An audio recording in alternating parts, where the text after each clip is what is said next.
Right now, more than 1,000 feet above 57th Street in Manhattan, there is a crack. Not a hairline, not the kind of cosmetic fracture that every concrete building develops as it settles into its first decade. According to a lawsuit filed in the New York State Supreme Court, there is a crack 10 inches deep inside the reinforced concrete core of the tallest residential building in the Western Hemisphere, 10 inches into the structural spine of the most expensive condominium ever built in New York City, a building that cost more than $3 billion, a building marketed as the building of the 21st century, a building where a single penthouse sold for nearly $88 million. And according to the people who live there, that building is failing from the inside out. This is the story of 432 Park Avenue. It is a story about physics and money and ambition and the specific decisions that get made when a developer wants a building to look a certain way and the engineers tell him it cannot safely be built that way. It is a story with a dead architect, a foreclosed developer, a Saudi billionaire who has never spent a single night in the penthouse he bought, and a condo board that is now accusing the people who built their building of what their attorneys call a deliberate and far-reaching fraud. It is a long story, and I'm going to tell you all of it, because the short version that has been circulating does not do justice to how this happened or to how many warnings were ignored along the way. Let me start with the ambition, because you cannot understand the failure without understanding what they were trying to do. In 2011, a New York real estate developer named Harry Macklowe stood up at a global real estate conference and announced that he was going to build a monument. Macklowe is a legend in New York development. He is an old-school operator who takes enormous swings and does not deal in small gestures. His words, by multiple accounts, were that this would be the building of the 21st century, the way the Empire State Building was the building of the 20th. He was not selling apartments, he was selling a place in history. The site was the old Drake Hotel on Park Avenue, which Macklowe had acquired in 2006 for around $413 million. To build his monument, he partnered with a Los Angeles-based investment firm called CIM Group, which had stepped in years earlier to help rescue Macklowe's position on the site. And to design it, he hired one of the most celebrated architects alive, Rafael Viñoly, the Uruguayan-born designer behind the Tokyo International Forum and a string of internationally recognized buildings. The structural engineering went to WSP, the firm that helped invent the modern super-tall skyscraper. On paper, this was the best team money could assemble. The design Viñoly produced was famously inspired by a trash can, specifically a 1905 wastebasket designed by the Austrian designer Josef Hoffmann, which Viñoly reportedly kept on his desk. A perfect square grid, clean and repeating, scaled up into a tower. The most expensive residential building in the Western Hemisphere was modeled on a receptacle for garbage. I am not editorializing when I say that. It is in the public record of how the building was designed, and I personally think it is one of those details that seems like a small irony at the start of a story and then grows heavier as the story goes on. Here is what they set out to build: a tower 1,396 feet tall, 96 stories, a footprint that is a perfect square, roughly 93 feet on each side. That produces a height-to-width ratio of about 15:1. I want you to sit with that number because it is the root of everything that follows. Engineers classify a building as wind-sensitive when its height-to-width ratio crosses 5:1. 432 Park Avenue was designed at 3 times that threshold. When it topped out, it was the most slender, super tall building on the planet. Picture a number 2 pencil balanced on its eraser, and then picture the wind blowing across the top of it. That is the physics problem the engineers were handed. The specific danger in a tower this slender is not simply that the wind pushes it. It is a phenomenon called vortex shedding. When wind flows around a tall, slender structure, it does not just press against the face of the building and stop. It curls. It peels off the sides in alternating spinning eddies, first off one side, then the other, in a repeating rhythm. Engineers call that pattern a vortex street, and here's the dangerous part. If the rhythm of that vortex shedding happens to match the natural frequency at which the building wants to sway, the two reinforce each other, and the tower begins to oscillate sideways, perpendicular to the wind, in a feedback loop that can grow far beyond what the raw wind speed would suggest. The taller and thinner the building, the worse this problem becomes. For an office tower, some sway is tolerable because the workers go home at 6 o'clock. For a residential building, where people are trying to sleep, where they are trying to fill a bathtub, where they expect their doors to close, sway is a far bigger problem. So Vignoli and WSP built a layered defense against the wind, and I want to walk through it, because the sophistication of the engineering is part of what makes the later failures so striking. First, they cut 5 open mechanical floors into the tower, each one spanning 2 stories, spaced roughly every 12 floors up the height of the building. These are the dark open gaps you can see from the street. The idea is that wind blows straight through those openings, like punching holes in the sail of a boat, disrupting the organized vortex street before it can build into a destructive rhythm. Second, at each of those mechanical levels, they installed outrigger trusses spanning 2 full stories, tying the central concrete core to the perimeter columns to stiffen the whole structure. Third, they wrapped the entire tower in a grid of white concrete columns, a kind of exoskeleton, spaced at regular intervals up the full height. Fourth, they anchored the foundation with around 60 rock anchors, driven 60 to 70 feet down into Manhattan bedrock. And fifth, at the very top, between floors 86 and 89, they installed 2 enormous tuned mass dampers, each weighing roughly 660 tons, designed to swing in opposition to the building's motion and cancel it out.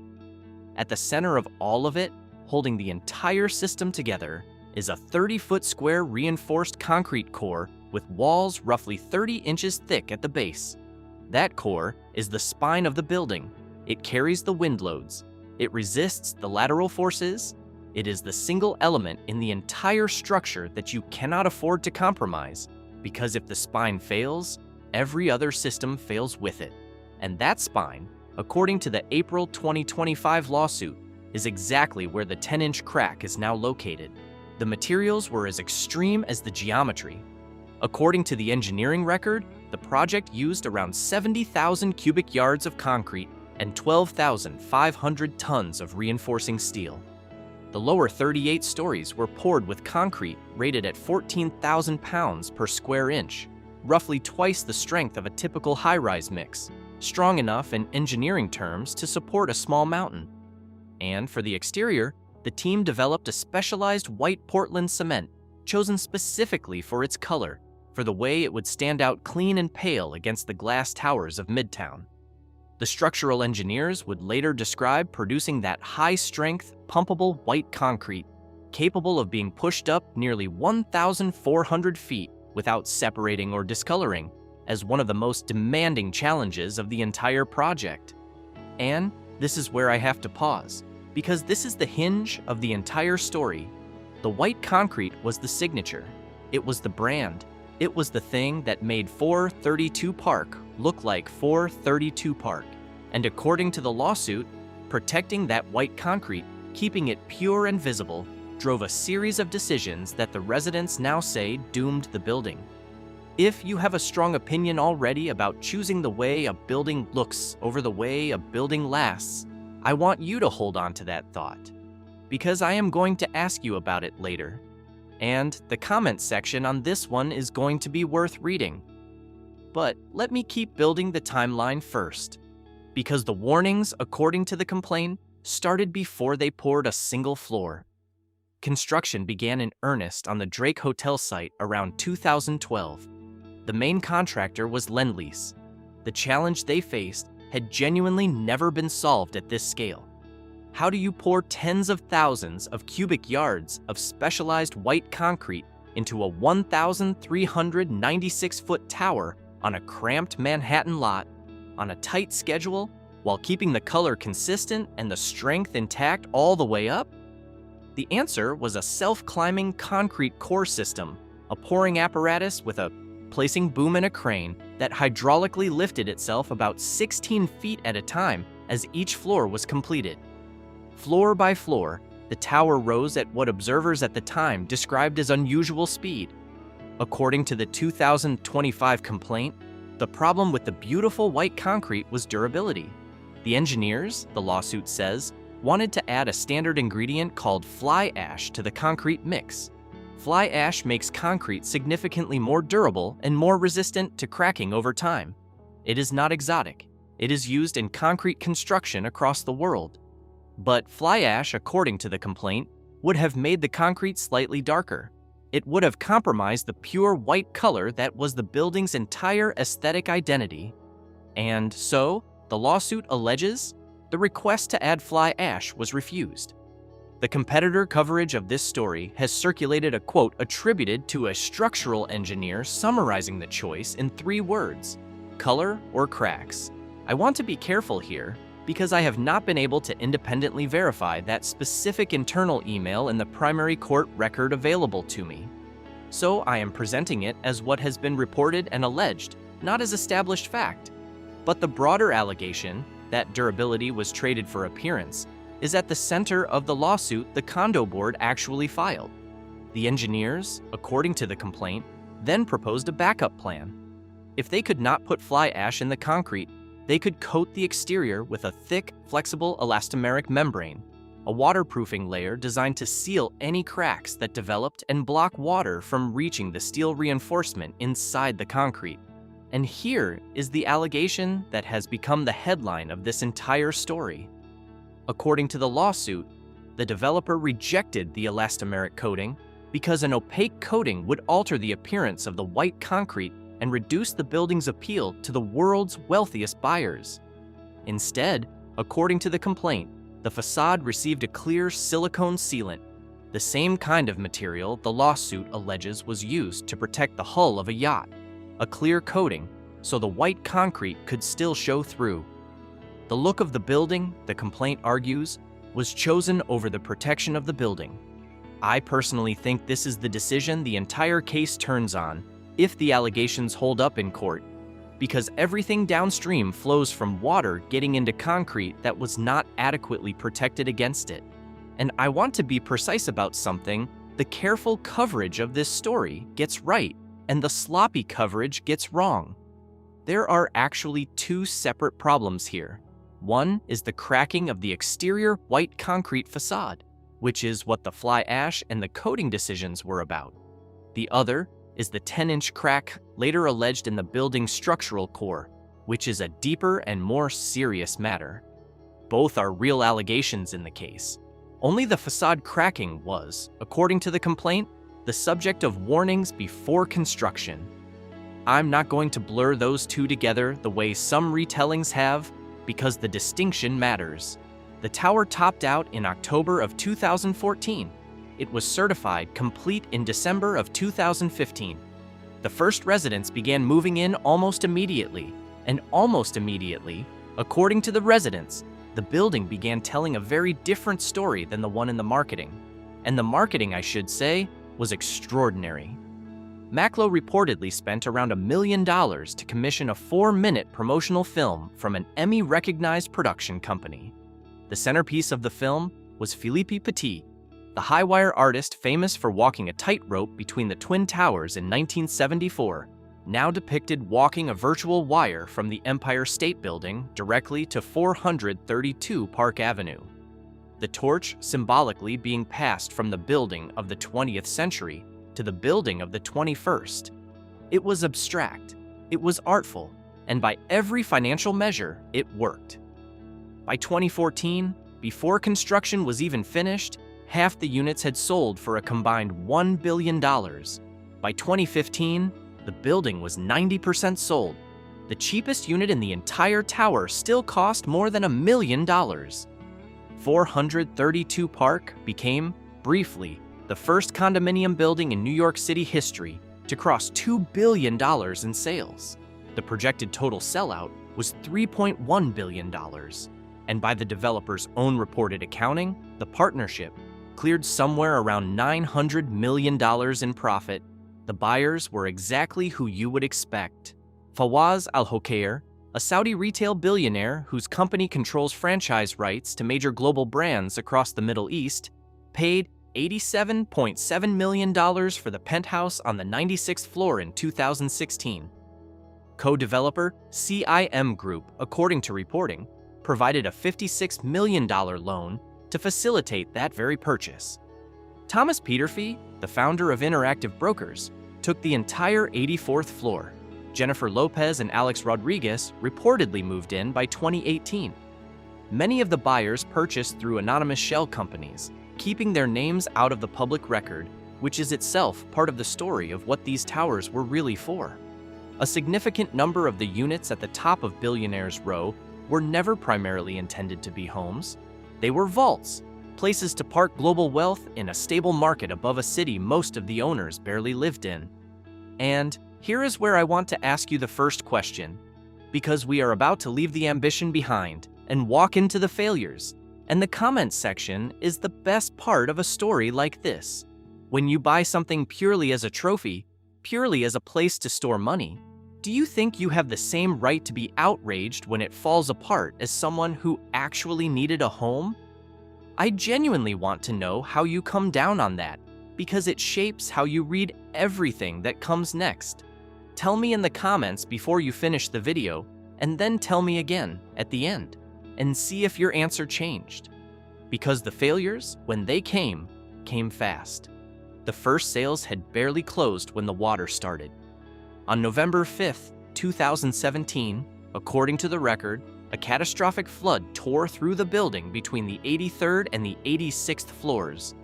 A buyer named Juan Beckman Vidal, the chairman of the company behind the Jose Cuervo tequila brand and a member of one of Mexico's wealthiest families, had been in contract for an apartment priced at $46.25 million on the 86th floor. After the flooding, he sued to get his deposit back. That dispute was reportedly settled quietly about a year later. The leaks did not stop. In late November 2018, two major water failures happened within 4 days of each other. A flange burst on the 60th floor on November 22nd, and a water line failed on the 74th floor on November 26th. Water poured down 2 of the 4 residential elevator shafts. According to the record, total water damage in 2018 alone reached $9.7 million. 35 apartments were damaged by leaks, an elevator was out of service for weeks, and the building's insurance premiums, according to the residents, rose 300% over 2 years. By 2019, the residents were holding owners' meetings, and the minutes from those meetings began to read like dispatches from a haunted ship. Creaking, banging, clicking, metal partitions groaning as the building moved in the wind. A whistle in the door frames and the elevator shafts, which residents described as constant. Pipes inside the walls, according to the complaints, vibrated so violently when the tower swayed that bathtubs became effectively unusable because the water would not sit still. And then there is the detail that, more than any other, captured the public imagination: the trash chute. 432 Park Avenue's garbage chute is a straight vertical drop of roughly 1,300 feet, with no brakes and no offsets to slow anything down. When a resident on a high floor drops a bag of trash into it, that bag accelerates the entire way down, and by the time it reaches the bottom, it is moving at something approaching terminal velocity. According to the board meeting minutes, residents reported the impact vibrating through the walls of their bedrooms, a sound they described as a bomb going off inside the building, on a schedule every single time someone took out the garbage. Imagine paying $20 million for an apartment in the most exclusive tower in New York and being woken by what sounds like an explosion every time a neighbor throws away a milk carton. Then came Halloween night, October 31st, 2019. The wind picked up over Manhattan. A resident stepped into one of the building's residential elevators. The system, as it is designed to do in high wind, slowed the car, and then it stopped.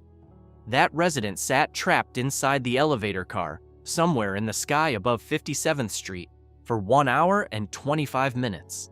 The cause, according to reporting, traced back to the building's movement in the wind exceeding what the elevator system could comfortably absorb. In June of 2021, there was an electrical explosion, an arc flash in a mechanical room. According to reporting, a contractor working on a leak had drilled into live wiring and was thrown by the blast. It was, by the residents' account, the second such explosion in 3 years. If you are keeping a running tally in your head of everything that has gone wrong in a building not yet a decade old, I want you to drop a number in the comments right now. Just your gut estimate of how many separate defects you think a forensic survey would find in a building like this. Hold that number, because when I tell you the figure the condo board survey actually arrived at, I want to know how close you were. In September of 2021, the condo board filed its first lawsuit against the developers, CIM Group and Maclo Properties, and the sponsor entity they had formed to build the tower. According to Bloomberg's reporting, the board sought as much as $250 million in damages, and the complaint documented more than 1,500 construction and design defects in the common elements of the building alone, many of which it described as life safety issues. The complaint included a line that has been widely quoted, that the situation represented one of the worst examples of sponsor malfeasance in the development of a luxury condominium in the history of New York City. According to the residents, the chairman of CIM Group had even privately acknowledged that the noise and vibration inside the tower were, in his word, intolerable. The developers rejected the lawsuit forcefully. They called it ill-advised. They described 432 Park as a treasure and characterized the building as containing a sophisticated symphony of systems that simply needed fine-tuning as residents settled in. They said they had attempted to do further work but had been denied access to the building by the board. And notably, the developers argued that the lawsuit was not even supported by all the residents.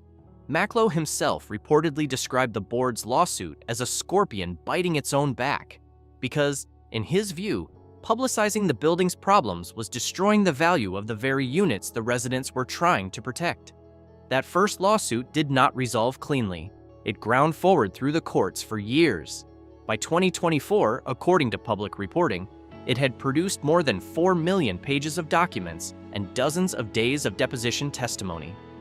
The fight became a finger-pointing exercise among the developer, the general contractor Lend-Lease, the engineering firm, the architect, and the various subcontractors, each pointing at the others.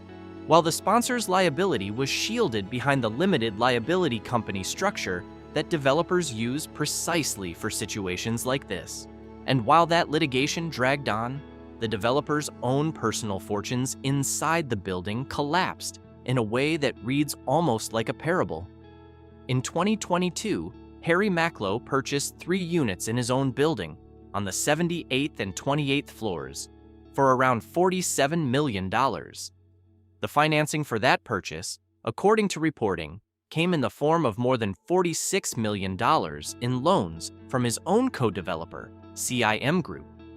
The relationship between Maclo and CIM had been deteriorating for years, with Maclo alleging that CIM had cheated him out of more than $100 million in distributions he believed he was owed, and CIM alleging that Maclo was living lavishly while defaulting on the loans they had extended to him. In August 2023, CIM moved to foreclose on Maclo's units. He delayed the foreclosure with a bankruptcy filing, but he could not stop it. The man who called 432 Park the building of the 21st century lost his own apartments inside it, foreclosed on by the very partner he had built it with. Those forfeited 78th floor units, according to reporting, went into contract in early 2026 for around $53 million, sold not by Maclo, but by a CIM-linked entity. In March of 2023, Rafael Vignoli died. He was 78 years old. He died before the second and far more serious lawsuit was filed, which means the architect of the building never had to answer in a courtroom for any of what came out afterward. I want to note, because it is fair to note, that Vignoli's defenders point out that many of the most damaging decisions alleged in the case were developer decisions, not architect decisions, and that the tension between Vignoli and Maclo over design choices was well documented while the architect was alive. Vignoli was also no stranger to signature buildings producing unintended consequences. His walkie-talkie tower in London, with its concave glass facade, focused sunlight intensely enough to damage cars parked on the street below and channeled winds strong enough to knock pedestrians off their feet. He publicly acknowledged that his team had made mistakes on that project. The pattern, his critics argue, was consistent. A bold signature shape is chosen, physics objects, and eventually the people using the building pay the price. Then, in April of 2025, the condo board filed its second lawsuit, and this one was bigger, and the language was far heavier. The 2025 complaint runs 46 pages. It seeks $165 million in damages, and it uses a phrase the first lawsuit did not: deliberate and far-reaching fraud.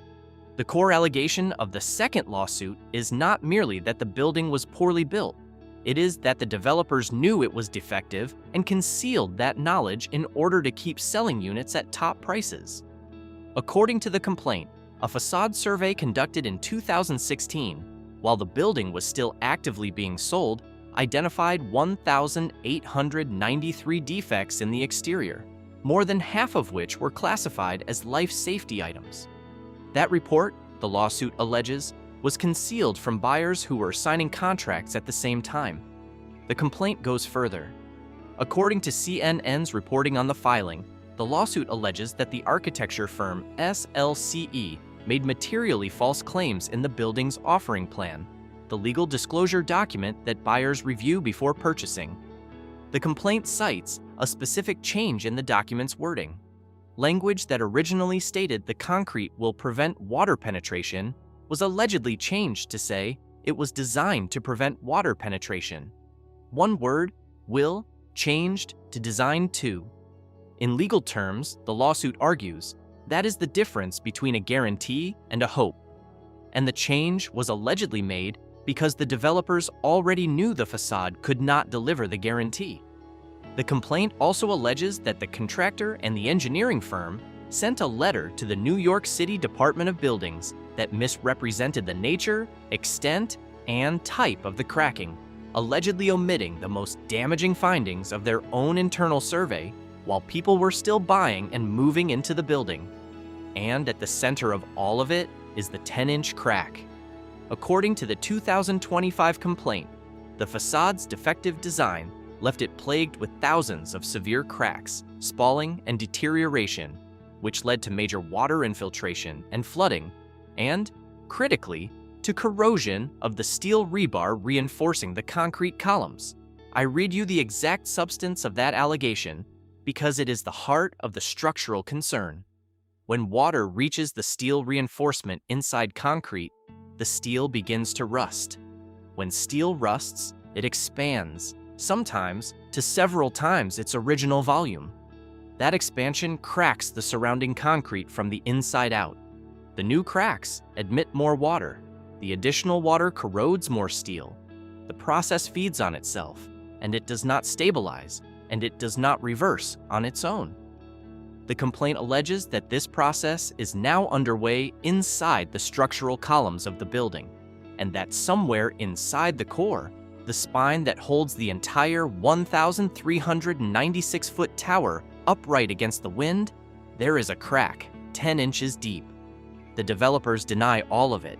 CIM Group, in a statement to multiple outlets, said it vehemently denies the claim and will be moving to dismiss the complaint.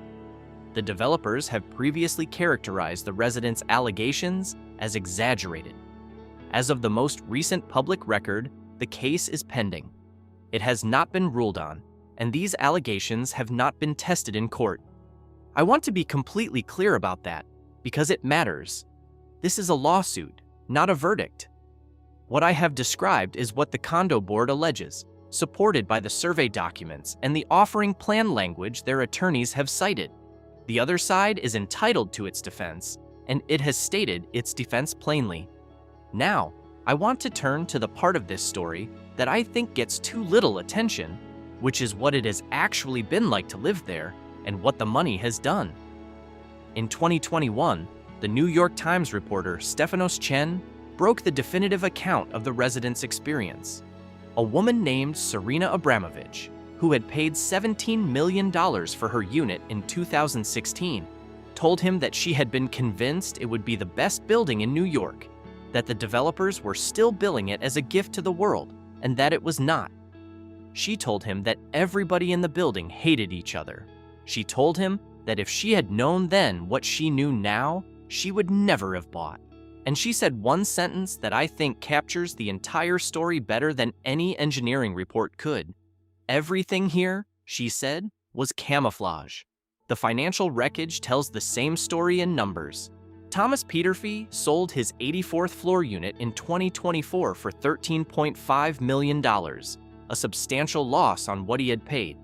A unit on the 79th floor, originally listed at $135 million, was cut to $92 million in 2023 and finally sold that October for $65.6 million, less than half its original asking price. In the penthouse, the $87.7 million trophy on the 96th floor that Fawaz Al-Hokair bought in 2016 and reportedly never spent a night in, became the symbol of the whole collapse. He listed it in 2021 for $169 million, aiming to nearly double his money in the post-pandemic luxury boom and set a city record. It did not sell. He cut it to $130 million in 2023. He cut it again to $105 million in 2024. And here, I have to correct a piece of misinformation that is spread through the sloppier retellings of this story. The penthouse was not listed at $15 million. That figure is false. What is true is striking enough without exaggeration. A Saudi billionaire has been trying to unload an $88 million penthouse for years, cutting the price by tens of millions. As of the most recent reporting, even at a steeply reduced price, it has been extraordinarily difficult to sell. The wealthiest buyers in the world have looked at that apartment